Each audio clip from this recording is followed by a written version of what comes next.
रामायण के अनुसार लंका नगर के प्रवेश द्वार पर पहरा देने काम लंकिनी का था। लंकिनी लंका राज्य की सुरक्षा प्रभारी थी। लंका में प्रवेश के लिए लंकिनी की आज्ञा जरूरी होती थी। बिना उसकी आज्ञा कोई भी लंका के अंदर प्रवेश नहीं कर सकता था। लंकिनी बेहद शक्तिशाली व बलवान स्त्री थी, जिसे रावण ने मुख्यतया लंका की सुरक्षा का उत्तरदायित्व दिया था। पौराणिक कथा के मुताबिक जब हनुमान जी लंका में माता सीता के खोज में प्रवेश करने लगे तो प्रवेश द्वार पर बजरंगबली का सामना लंकिनी से हुआ। आज हम इसी बारे में जानेंगे कि लंकिनी कौन थी और ब्रह्मदेव ने उसे क्या कार्य सौंपा था।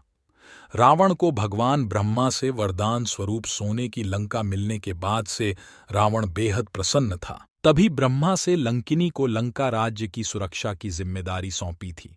लंका का प्रभार मिलने के बाद लंकिनी ने भगवान ब्रह्मा से पूछा था कि उसे कब तक लंका की सुरक्षा करनी पड़ डरेगी। इस पर ब्रह्मदेव ने कहा था, एक दिन आएगा जब वानर रूपी भगवान आएंगे और तुमको युद्ध में परास्त करेंगे, तो समझ जाना कि तुम्हारा कार्य पूर्ण हुआ और तुम मुक्त हो जाओगी। समुद्र लांघ कर माता सीता की खोज में लंका आए। हनुमान जी जब लंकिनी को चकमा देकर लंका में प्रवेश करने की कोशिश करने लगे तो लंकिनी ने उन्हें देख लिया और रोक लिया। इसके बाद लंकिनी से हनुमान से लंका में प्रवेश का कारण पूछा तो हनुमान जी ने भी सच न बोलकर कहा कि लंका देखने और विचरण करने आए हैं। लेकिन लंकिनी समझदार थी। उसने तुरंत हनुमान जी के मंशा को भांप लिया और उन पर आक्रमण करने दौड़ दी।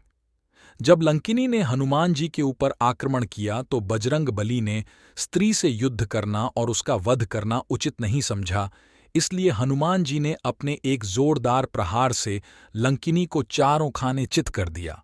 लंकिनी गिरकर अचेत हो गई और उसके मुंह से रक्त बहने लगा। इसके बाद लंकिनी को ब्रह्मदेव की बात याद आ गई। ब्रह्मदेव की बात याद आते ही लंकिनी ने हनुमान जी से क्षमा मांगी व उन्हें सारा वृतांत सुनाया।